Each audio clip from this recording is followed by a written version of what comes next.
Assalamualaikum warahmatullahi wabarakatuh. Selamat pagi siswa-siswi SMK Karantina Bakti 1 Bekasi kelas 10. Semoga kalian dalam keadaan sehat dan walafiat agar mudah menerima materi hari ini. Dan materi hari ini adalah pendidikan Pancasila dan Kewarganegaraan. Sama-sama kita simak materinya ya. Kita akan masuk ke bab 2, yaitu ketentuan UUD NRI tahun 1945 dalam kehidupan berbangsa dan bernegara, dengan subbab A, Wilayah Negara Kesatuan Republik Indonesia. UUD NRI tahun 1945 merupakan konstitusi negara kita. Sebagai konstitusi negara, di dalamnya tentu saja diatur hal-hal mendasar yang berkaitan dengan kehidupan berbangsa dan bernegara. Misalnya tentang bentuk negara dan pemerintahan, kedaulatan negara, tugas dan wewenang lembaga negara, keberadaan pemerintah daerah, wilayah negara, hak dan kewajiban warga negara, dan sebagainya. Dengan kata lain, UUD NRI tahun 1945 menggambarkan karakteristik negara kita yang membedakan dengan negara lain. Subbab A, Wilayah Negara Kesatuan Republik Indonesia. Indonesia adalah negara kepulauan. Hal ini ditegaskan dalam pasal 25A UUD NRI 1945 yang menyatakan bahwa negara Kesatuan Republik Indonesia adalah sebuah negara kepulauan yang berciri Nusantara, dengan wilayah yang batas-batas dan hak-haknya ditetapkan oleh undang-undang.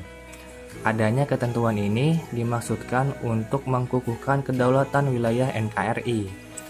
Istilah Nusantara dalam ketentuan ini digunakan untuk menggambarkan kesatuan wilayah perairan dan gugusan pulau-pulau Indonesia yang terletak di antara Samudra Pasifik dan Samudra Indonesia, serta di antara benua Asia dan benua Australia. Kesatuan wilayah tersebut juga mencakup kesatuan politik, kesatuan hukum, kesatuan sosial budaya, kesatuan pertahanan dan keamanan. Pada tanggal 13 Desember 1957, pemerintah Republik Indonesia mengeluarkan Deklarasi Juanda yang isinya menyatakan bahwa segala perairan di sekitar, di antara, dan yang menghubungkan pulau-pulau yang termasuk dalam daratan Republik Indonesia dengan tidak memandang luas dan lebarnya adalah bagian yang wajar dari wilayah daratan negara Republik Indonesia. Dan dengan demikian merupakan bagian daripada perairan pedalaman atau perairan nasional yang berada di bawah kedaulatan negara Republik Indonesia. Deklarasi Juanda menegaskan bahwa Indonesia merupakan satu-satunya wilayah Nusantara.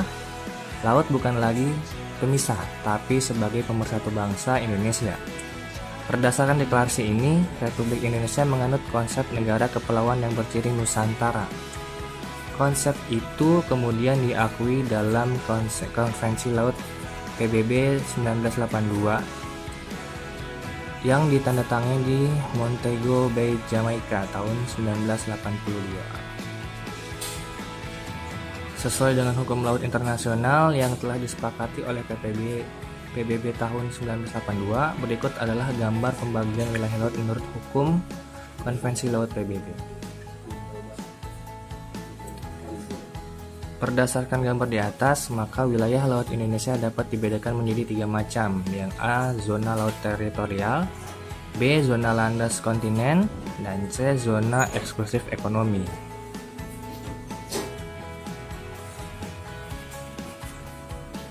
Batas wilayah negara Kesatuan Republik Indonesia. Indonesia memiliki batas-batas tertentu untuk wilayahnya. Ya, Indonesia adalah negara maritim. 2/3 luas wilayah Indonesia adalah lautan. Yang A, batas-batas wilayah Indonesia di sebelah utara, B, batas wilayah Indonesia di sebelah barat, C, batas wilayah di sebelah timur, dan D, batas wilayah di sebelah selatan. Ini adalah tugas yang harus dikerjakan. Ada 2 soal, dan selamat mengerjakan. Terima kasih, cukup sekian materi hari ini. Semoga bermanfaat untuk kalian, khususnya untuk saya. Saya akhiri saja. Wassalamualaikum warahmatullahi wabarakatuh.